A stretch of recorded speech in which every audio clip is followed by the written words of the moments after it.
So this is referring to the women, like the women on OF. So it's just telling women like slap them straight a little bit, but not like literally. Wait, like, so you think that it's okay for a husband to slap his wife?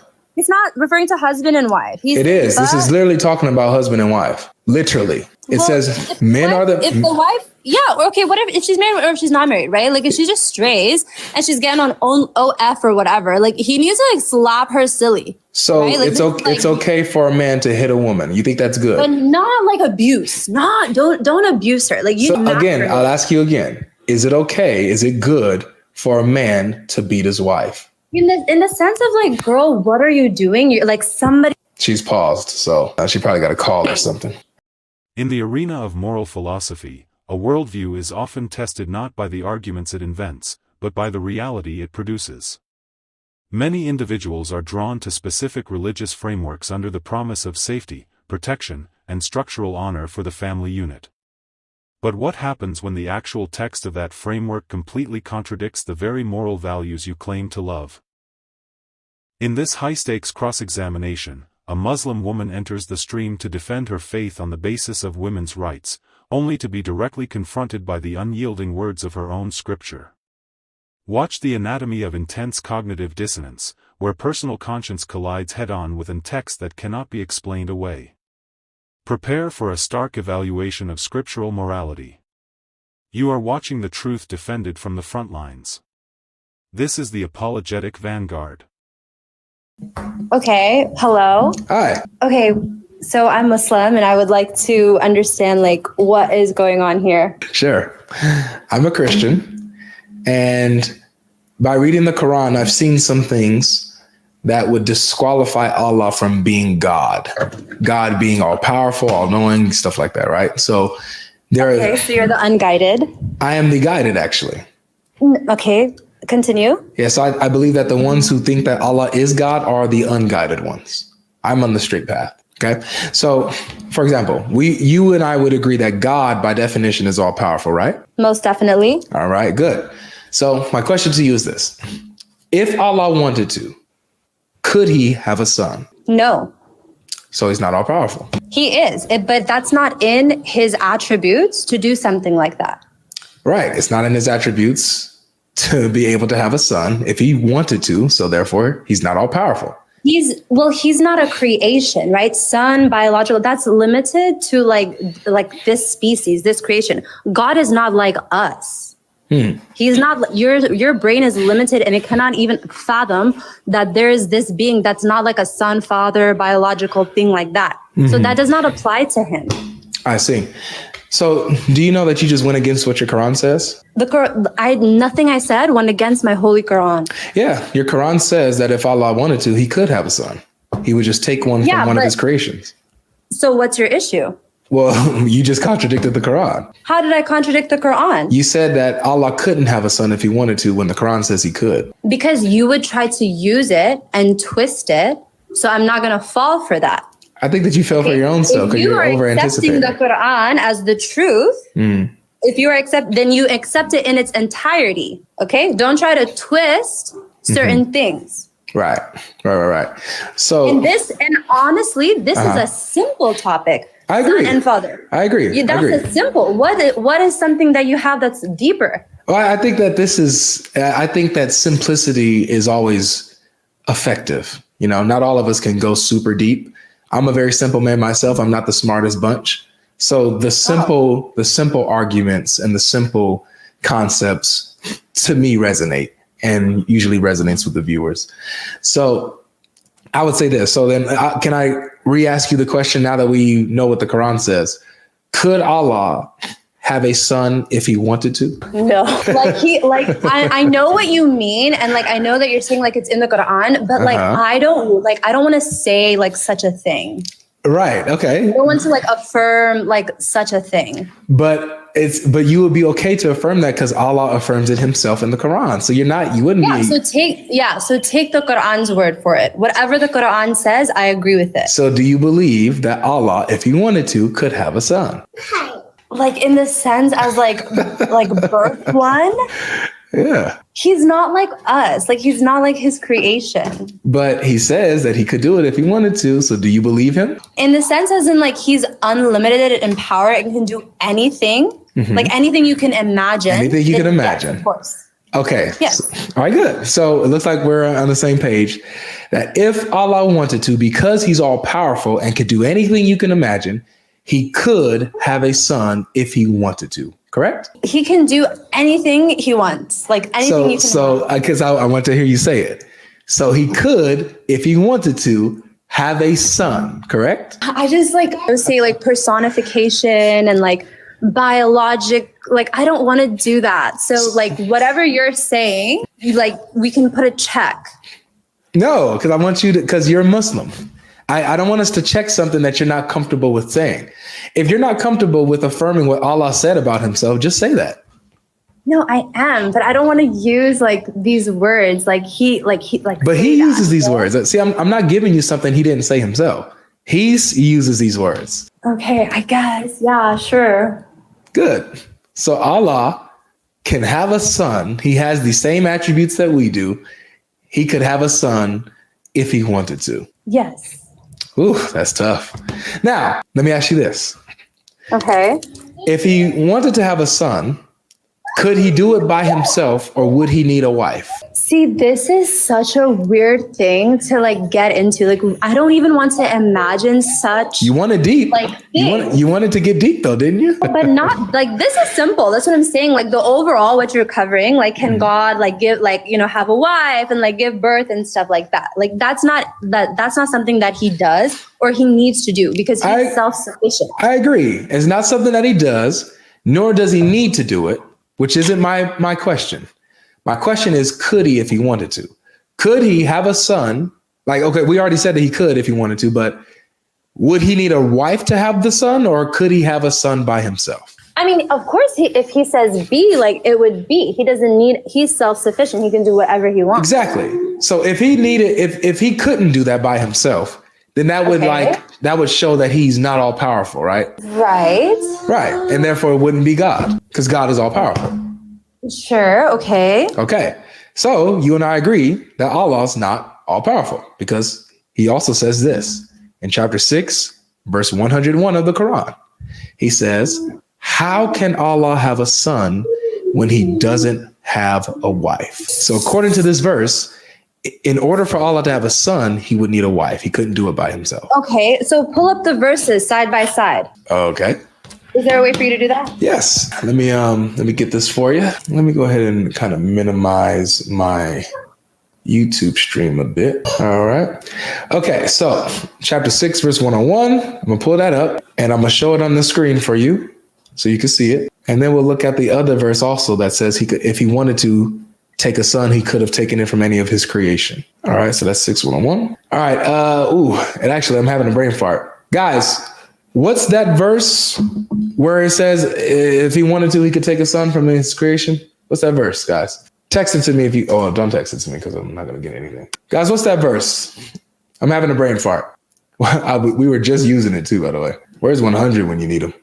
Someone else said that they forgot. Help me. 30, which one is it? Is it 39.4 or 34.9? I'm getting all different type of answers. You guys suck. 39.4. All right. 39.4. So let's pull that up too. Let's pull up that Quran. 39 verse 4. Yes, here it is. All right. So let's go ahead and pull this tab out. Let's put this up here. Let's pull this tab out like this. Okay. All right. All right. There we go. All right. So I'm going to open my screen for you. Okay. So this is the one that says that he could have a son if he wanted to. Okay. So it's chapter 39, verse 4. Are you with me, sister? Yes. All right. So it says, had Allah willed to take a son, he could have chosen whom he pleased out of those whom he created. But glory be to him. He is Allah, the one, the irresistible. So if he wanted to take a son, he could have, if he wanted to. Could have chosen anything from any of his creation to have a son. And he could have done it. But over here, this verse says that he would need a wife to do it. He is the originator, chapter 6, verse 101. He is the originator of the heavens and the earth. How can he have children when he has no wife. He created all things and he is the all-knower of everything. There you go. There's your answer. What do you mean? It says he has no wife. Like Yeah. he's asking you, right? Yeah. He's saying how can he do this if he has no wife? Exactly. He's asking you. Then he's telling you because he is the creator of all things. The all-knower. Well, no, it's denying that he has a son. And it's saying, how can he have a son? How can he have children when he has no wife? Okay, so he created all things and he is the all-knower of everything. It's rejecting this idea that Allah has a partner and has any children. It's rejecting it, saying that he would need a wife to have a son. So because he doesn't have a wife, he doesn't have children, and just everything is just his creation, not his children. You get what I'm saying? No, because I'm telling you that it answers it right there. So it's asking you, right? Like, how can he have children when he has no wife, right? Like, how can he have no children when he has no wife? Yes. So he's answering it by saying he is the creator of all things. No, it's not answering the question. It's telling you that he's just the creator of all things. The problem is that Allah cannot have a son without a wife, and he is just the creator of all things. You are just his creation. You're not his sons or his daughters. You're not. Right. So you're just his creation. That's it. So it's, yes, amongst other things. Well, no. Well, I mean, so you can be all these other things. Let's give you that, except for his children. You get it? God is not limited.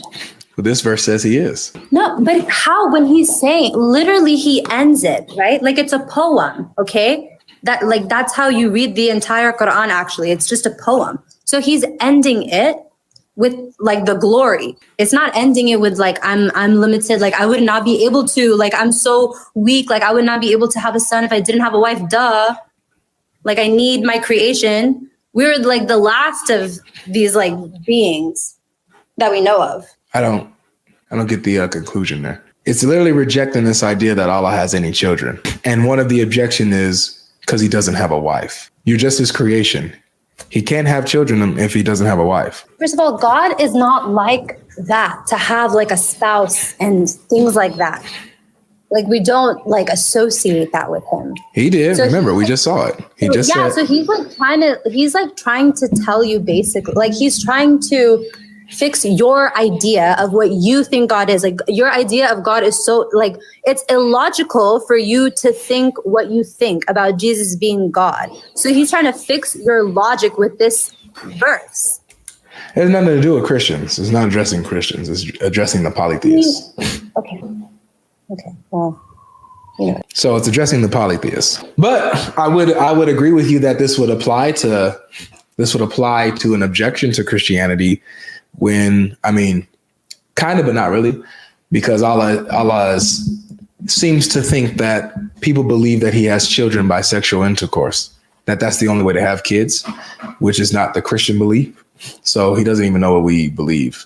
He gets our belief wrong when he addresses it. Let me ask you this. Did Mary have Mary had a son, right? Was she married when she had a son? No, she wasn't, right? She didn't have intercourse in order to have Jesus. She was a virgin, right? Yet she was able to have a son without a consort, without a husband. Of course. How was that able to be done? Because if God says be, then it will be. So how was it then that Mary was able to have a son without a husband, but Allah can't have a son without a wife? Allah can do anything. Except have a son without a wife. No, he tells you in that verse that he can do anything. He created all things. Okay. So are they his children? No, we don't think that he has, he doesn't do things that humans do, like have kids and have wives, and that's not what he does. Right. So he can't have. He existed long before the idea of humans, long before we existed. There's so many things before us. He's not going to come in the flesh of a human for us. That's not going to happen. Okay. We're not like that. I mean, we are so important in a sense, but you really think I don't know, it's not, we're not we need God, but God doesn't need us. Let me certain things like that, make himself be crucified and stuff like that. Well, let me change directions a bit with you. Why do you believe that Islam is the truth for you specifically? What, like, if you were to give me the best reason why Islam is the truth, why? What is it? Because I believe in goodness. So I like see what promotes goodness. Okay. So like I'm a female, right? So like it's important for me that like men don't sexualize me or objectify me. So like in Islam, I'm so protected, right? Like I'm covered and I don't have to conform to society and get certain things done to my body that I'm never going to be happy with because nobody's going to see it. Right? Gotcha. Only my maker. Hold on. Ooh. Just wait for the sister to come back. Make sure you guys are liking this live. Make sure you guys are liking, especially if you're liking this conversation and if you like where this is about to go. Hit that like button. If you guys like where this is about to go, it's that time. Okay, not you're like low key kind of freaking me out. But okay, whatever. Don't be scared. Hold on, I don't know what what did I get myself into? Low key, but finish my thought. Yeah, go ahead. Okay, so but do you understand what I'm trying to say? Yes, like, yes, I understand. For like a religion that's promoting goodness, right? Like to me, that's good. So these like Muslim countries, right? Like where there's mostly covered women, like this is good. Like this, okay, like this path is like good. And then like the Christian countries, there's like so much like promiscuity is just rampant. Like anybody like that I me eventually or whatever, like right, it's so rampant. So like I would want to deter from, and that's just one example. Okay, well let's go with that. I like your answer actually, that you lean towards Islam and you believe it's true because it promotes goodness and you see the fruition of its goodness. As a matter of fact, I think that the religion, right, that you like, right, when you're assessing, right? Yeah, like, when you're assessing. Want to follow goodness. So let me address this, okay? Okay?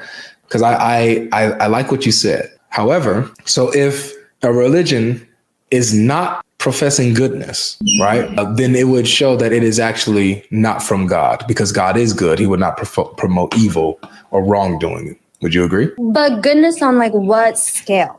On the scale that you just said, like, for example, the protection of women, the non-objectifying women, right? Seeing, let's just talk about women as a whole. When I'm not, So if I think like really quickly, some top things, like that's going to be like my top 5. Okay. Yeah, that's good. Start with that. Yeah. Okay. Yeah. We'll stick with that. Allow rules and stuff to take form. But let's stick with that. Makes sense. Let's stick with this. Good. Let's stick with this. So the treatment of the goodness and treatment of women, morality, is a thing that you are like, that's number one for you. That's how you see that Islam is the truth. Got you. Do you have a Quran on you, by the way? If not, I could just show it on the screen. It sounds like you also got your kids with you. So I could do the work for you and just put it on the screen. Okay, sure. Okay. So I'm going to pull up chapter 4 and I'm going to pull up verse 34. Okay. All right. Chapter 4, verse 34. Cool. Okay. Here it is. You just go ahead. It actually kind of starts off like it's pretty good. We'll see. You see it? You see the screen? I'm about to read it. Okay, go ahead. Okay. So it says, men are the managers of the affairs of women, for that God has preferred in bounty one of them over the other. And for that, they have expended of their property. Righteous women are therefore obedient, guarding the secret of God's guarding. And those you fear may be rebellious. So it's talking about how to treat your wives, right? Those who you fear may be rebellious, admonish them, banish them to their couches, and beat them. If they then obey you, look not for any way against them. God is all high, all great. Do you think that this is good to teach that not even if you did anything wrong, but if you fear she may do something wrong, you can beat your wife. Men could beat their wife. So let's break this down, because you're not even the word property. That's women. So like, what are you using? First of all, This is the Quran. This is chapter 4, verse 34. I know, but property, like all of my Qur'ans say women. No, what are you talking about? First of all, like you're like making like no, and that's not the only word. There's so many words in this that's like it's this word right here. This word is property. Look, but it's the most negative word that you can think of. Look, Like it's okay. I hear you. Let's go to the Arabic. It breaks down the Arabic. So let's look at it word for word. Let's go to that word property. Let's see what it was. Okay, so your women because bestowed Allah some of them over others, and because they spend from. Okay, the word is wealth. Let me read it. Let me read mine. Okay, mine is not like nasty like yours. What do you mean? The word is wealth or property in the Arabic. Okay, let me just read mine. It's not women. Everybody agree. Okay, that the way that yours is phrasing it, like there's something wrong. Really? So it says something wrong with the Quran. Husbands are the protectors and maintainers of their wives because Allah has given the one more strength than the other, right? Mm-hmm. Like men are stronger than women. Yeah. And because they support them from their means to provide for them. Yeah. So the means. Wait. So the means are their property, right? And their expenses, their wealth. They spend of their wealth or their property on the women. Like they take care of them, right? Well, yeah, like whatever, I guess. Yeah. So it wasn't necessarily. So I think you misunderstood what I had on the screen. It wasn't saying that the women are property. It was saying that they spend their property on them. There were some other I guess I just wanted to read it from mine because I would just. Sure. Go ahead. Sorry. So. From their means, therefore, the righteous women are devoutly obedient and guard in the husband's absence what Allah would have them guard. As to those women on whose part ye fear disloyalty and ill conduct, admonish them first. Refuse to share their beds, spank them, but if they return to obedience, seek not against them means, for Allah is most high and great. So this is referring to the women, like the women on OF. So it's just telling women like slap them straight a little bit, but not like literally. Wait, so you think that it's okay for a husband to slap his wife? It's not referring to husband and wife. It is. This is literally talking about husband and wife. Literally. It says men are the... If the wife... Yeah, okay, whatever. If she's married or if she's not married, right? Like if she just strays and she's getting on OF or whatever, like he needs to like slap her silly. So right? Like, it's okay for a man to hit a woman. You think that's good? But not like abuse. Don't abuse her. Like I'll ask you again. Is it okay? Is it good for a man to beat his wife? In the sense of like, girl, what are you doing? You're like somebody. She's paused, so she probably got a call or something. Are you back? Oh, did I leave you? Yeah, something happened. I don't know what happened. Oh, it literally says spank. So it's telling you like it says beat them. Actually, it says the word is strike them, not spank. But it's okay. We'll go with that. That's why I didn't like your definition. It seems like you're using like the worst word. Well, no, that's the word in Arabic. The word in Arabic, duraba, means to strike them. Look, I know. I'm about to pull it up. There's many, but in this context, right? Like this context, we're talking about women's rights, right? Like this is a feminine. Like we're appealing to like women. Yeah. So do you think that it's good? Do you think that it's good for women's rights that men are able to hit them? This is telling me like if I like did something bizarre, no, right? It doesn't. No, it doesn't. It says if you fear that she may be rebellious. So you don't even have to do something. If they fear that you might do something or might be disobedient, they can strike you. Just to let you know, when you pause, I can't hear you. So. Okay. Sorry. I didn't. There's a pop-up. Okay. No, it's not. What are you talking about fear? The men is not fearing. Yes, it is. Look, it says, and you can even read it in your own translation as well. Right before it talks about admonishing them, it says, if you fear, look, and those you fear may be rebellious. So, if you think that they might be rebellious, not that you actually wasn't rebellious. Yes. Okay. Keep going. Right. Admonish them, banish them to their couches, right? No, so don't sleep with them. What does admonish them mean? Like correct them. So it's like telling you, like verbally telling you, okay, and then, if they don't listen, then. No, it doesn't say if they don't listen. These are all things that you do. And it's not. No. It's like why would you just, no, you have to, like, if she's going to engage in something that's wrong, right? Like, you're not going to just spank her. You're going to tell her first. It doesn't say that she's engaging in anything wrong. It says, look, admonish them first. It doesn't say first. That's not in the Arabic. Okay, admonish them first, and why do you keep doing that? It doesn't say first. In the Arabic, it's not telling you to. Yes. One is greater than the other, right? So first you're talking to her, right? Habibi, da da da, whatever. Then next you're gonna not. If she doesn't listen, now you're not gonna sleep with your wife. You're just like telling you, like, okay, refrain from like the intercourse with her. She's gonna yearn for you. And then do what? Right? And then you have to lightly. It doesn't say lightly. It doesn't say lightly. Don't do that. Yours, that's what I'm saying. Yours is taking the, like, it's the same meaning, but your words are like the most like it's what the Quran says. It's what the Quran says. It's not mine. It's like, no, you're reading it like that's what I'm saying. Like, you maybe go find another Quran. Go find one more. No, seriously. You're not reading. You're right. You know what? This Quran's corrupted. Let me choose another one. That's what I'm saying. Like, don't use words like that. Okay, that's why I said it's the same meaning, but you're using the most negative synonyms. What do you mean negative synonyms? That's what it says. So even the word property is so negative that I immediately was like, I could, and even before that, another one says scourge them. Ooh, that's tough. Scourge them. Do you know what to scourge means? Like, that means you beat the mess out of something. You beat it up. That's what this. I got a different. You asked me to get a different one. I got a different one. Want another one? Let's get a different one. That one's corrupted too. What did Yusuf Ali say? All right, this one says beat them.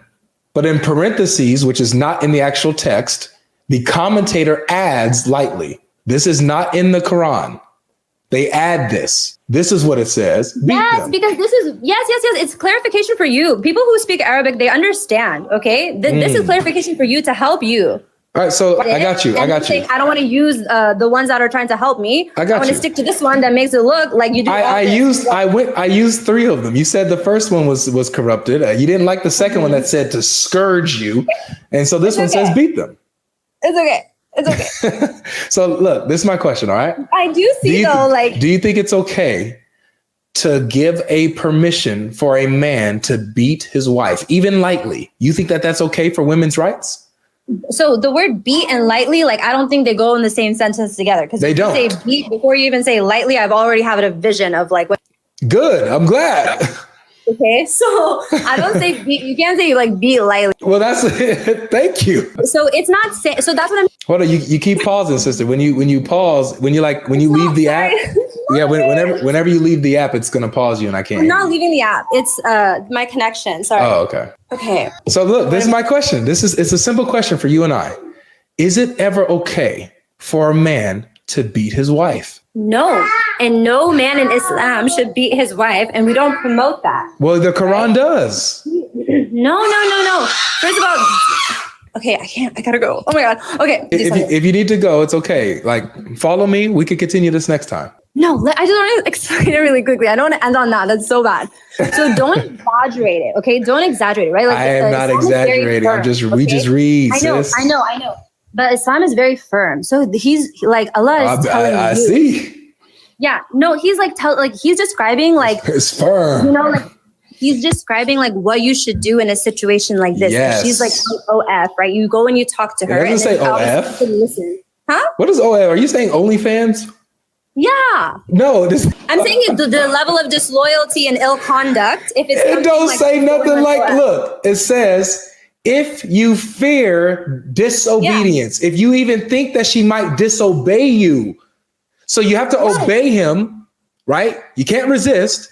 If you might rebel against him, against his orders, this is what he can do. He can correct you.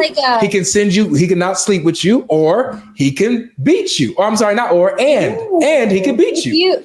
If it applied to something simple, right, like a simple discussion, like almost daily, I think husbands and wives like have simple discussions, and like he's gonna be like, don't disobey me or whatever, but like y'all laugh it off, right? Like that can happen on a daily basis. So he can laugh it off by pimp slapping her, huh? No, and that, I mean, laugh it off, like, as in you don't like. We don't take it seriously. Like if my husband says, let's go get pizza, and I say, no, let's go get like chicken. And you're thinking that's like, I'm disobeying him. So no, it's not talking about simple level like that. It's talking about like, if you're doing something like really nasty, like you're on OF. right? Sister. It's referring to stuff like that, not simple things. Sister, you're making excuses for something that is inexcusable. And you know it. That's why it's a struggle. That's why it's a struggle. Look, this is what the Bible says. I'm going to leave you with this. This is Ephesians chapter 5. This is what the Bible says. Husbands, love your wives, even as Christ also loved the church and gave himself for it, that he may sanctify and cleanse it with the washing of water by the word. So you see, so look, so ought men to love their wives as their own bodies. He that loveth his wife loves himself. For no man ever yet hated his own flesh, but nourishes and cherishes it, even as the Lord, the church. So just as God loves the church, meaning the believers, the body of Christ, the churches are people who believe. Just as Christ, the Lord, loves the church and he gave himself for us, the Bible says the husbands are to do the same to their wives. That's how we're supposed to act, how God acts towards us, not beating them, not striking you even lightly. Do you see the difference? Because Christianity is just like very like supple. It's very like, oh, love, love, love, love. And Islam is very like firm. So you're going to get into real like which one would you say is better? One that says to beat your wife or one that says to love your wife? Which one is better? No. That's not the way that it's saying it, right? Islam is breaking down like everything that you go through in marriage. Yours is just saying like, love your husband, love your wife. It says men, look at this, sister, look. Men, so ought men to love their wives as their own bodies. Duh, God is going to say that, duh. But don't you need something more than that when you're like freaking married? Like, don't you need some more like? This is what you need right here to make sure that you're. What else does it like? Since you're supposed to love your wife just as you love your own body, would a man beat his own self if he loves himself? Would he beat himself? First of all, who's beating who? No, in Islam, there's no beating. Sister, just answer the question. Would a man beat himself if he loves himself? Don't try to trap me, GodLogic. There's no beating in Islam. I like you a lot, man. You're fun. Oh, okay, well, anyways, I'm going to let you go. Okay. All right, bye. Thank you. Take care. Have a good day. What we have just witnessed is one of the most profound realities of the human conscience. The true climax of this exchange was not a structural victory in debate tactics, it was the visible, internal struggle of a person whose God-given moral compass explicitly rejected the plain commands written on the page before her. When forced to confront the literal language of Surah 4, verse 34, the response wasn't a confident textual defense. It was a series of quick pivots, shifting translations, and an eventual, hasty retreat from the conversation. This collapse perfectly exposes the fatal flaw of ad hoc textual modernism. You cannot claim a document is the unalterable, perfect speech of the divine while simultaneously relying on bracketed words like lightly or rewriting the definitions of explicit terms just to make the text palatable to the modern conscience. When the text demands submission to a standard that permits the striking of a spouse based on mere fear of rebellion, the moral narrative built around protection completely evaporates. The contrast presented by GodLogic at the conclusion of the dialogue draws the line with absolute clarity. Christian theology does not require its followers to execute a semantic dance to find moral footing. The New Testament standard laid out in Ephesians 5 anchors marriage in a completely different reality. Commanding husbands to love their wives precisely as Christ loved the church, a sacrificial, protective love that would lay down its own life rather than inflict harm. The scriptural evidence speaks for itself. How did you analyze the caller's attempt to reconcile her conscience with the literal words of the text? Drop your moral and scriptural insights in the comments section below, and let's keep the dialogue sharp, analytical, and completely respectful. If you stand with us for uncompromised biblical defense and premium text-based refutations, hit the like button, subscribe to the channel, and advance with the frontline. Thank you for watching. Keep your focus sharp, stand your ground, and we will see you on the next engagement with the apologetic vanguard.